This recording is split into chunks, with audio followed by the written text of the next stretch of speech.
যদি পরীক্ষাতে এই ধরনের কোনো রিপোর্ট আসে যে ড্যাকোইটি বা বার্গলারি অর্থাৎ চুরি বা ডাকাতির উপরে কোনো রিপোর্ট, এবং তোমাকে যদি নর্মাল যে পয়েন্টসগুলো দেওয়া হয়ে থাকে সেরকম যদি ডিসকাশান না থাকে, যদি এই ধরনের পয়েন্টস থাকে, যেমন এখানে আছে right a report on the incident of a dacoity in a flat in Kolkata, যে কলকাতার ফ্ল্যাটে একটি ডাকাতি হয়েছে সেটা সম্পর্কে একটি সংবাদপত্রে একটি রিপোর্ট লিখতে হবে, তাহলে you may use the following hints, এবং নিচের এই হিন্টসগুলোকে দেখে লিখতে হবে। কেমন না, ডেট অ্যান্ড টাইম, একটা তারিখ দিতে হবে, সময় দিতে হবে, প্লেস মানে জায়গার নাম, অকুপেন্টস অফ দ্য ফ্ল্যাট, ফ্ল্যাটে কে কে বাস করতো, নাম্বার অফ রবার্স কতজন ডাকাত ছিল, লিস্ট অফ আর্টিকেলস স্টোলেন কী কী চুরি হয়েছে, আর পুলিশ ইনভেস্টিগেশন মানে যে যে পুলিশ ইনভেস্টিগেশন কী হয়েছে। অর্থাৎ এই যে পয়েন্টসটা আছে এটা পুরো তুমি তোমার মতো করে সুন্দর করে গুছিয়ে লিখতে পারো, একেবারে স্টোরি রাইটিংয়ের মতো, একটা গল্প লেখার মতো করে, চুরির একটা গল্প। তো আমরা একটা টাইটেল যেটা দিতে পারি যে daylight burglary in Sonarpur flat, কারণ এখানে আমরা যেভাবে লিখেছি তার উপরে বেস করে কিন্তু টাইটেলটা আমরা দিয়েছি যে দিন দুপুরে ডাকাতি সোনারপুর ফ্ল্যাটে। তার নিচে আমরা দিচ্ছি বাই স্টাফ রিপোর্টার, প্লেস দিচ্ছি সোনারপুর, ডেট দিচ্ছি April 11। Sonarpur is no longer safe for living, যে সোনারপুর থাকার জন্য আর কোনোভাবেই সুরক্ষিত নয়। This was proved again on Saturday, এটা শনিবার আবারও প্রমাণিত হলো। 11 এপ্রিল 2026, 2026-এর 11 এপ্রিল শনিবার।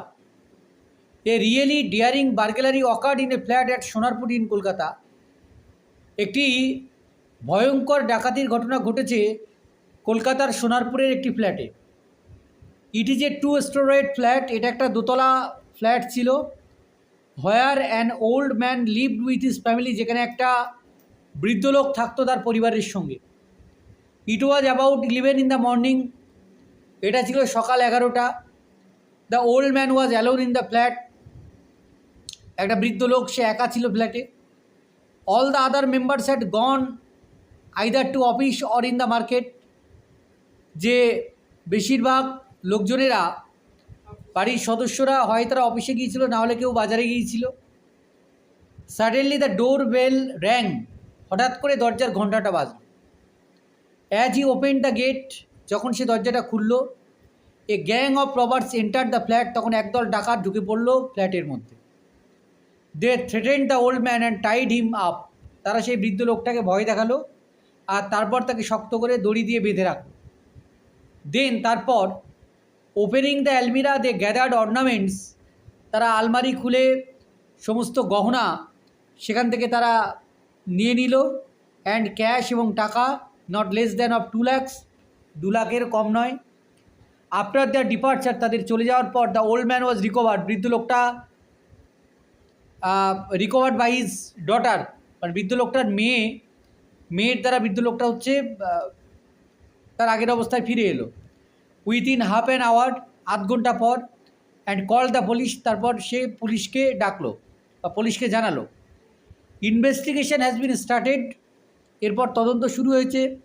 অ্যাকর্ডিং টু পুলিশের মতে, they have found some vital clues through the robbers, তারা এই ডাকাতদের বেশ কিছু গুরুত্বপূর্ণ অনুসন্ধান নমুনা পেয়েছে আর কি। The stolen money and jewellery are yet to be traced, এখনও সেই চুরি যাওয়া টাকা এবং গহনা তার সন্ধান চলছে। We are expecting that we will catch the robbers very soon, reported the officer in charge. Officer in charge তিনি রিপোর্ট করেছেন যে আমরা প্রত্যাশা করছি যে আমরা খুব শীঘ্রই এই ডাকাত দলকে ধরতে পারব। দেখে নাও, এরপরে যদি কিছু জিজ্ঞাসা করার থাকে তাহলে করে নিতে পারো। এভাবে একটা রিপোর্টকে লিখতে হবে। খুব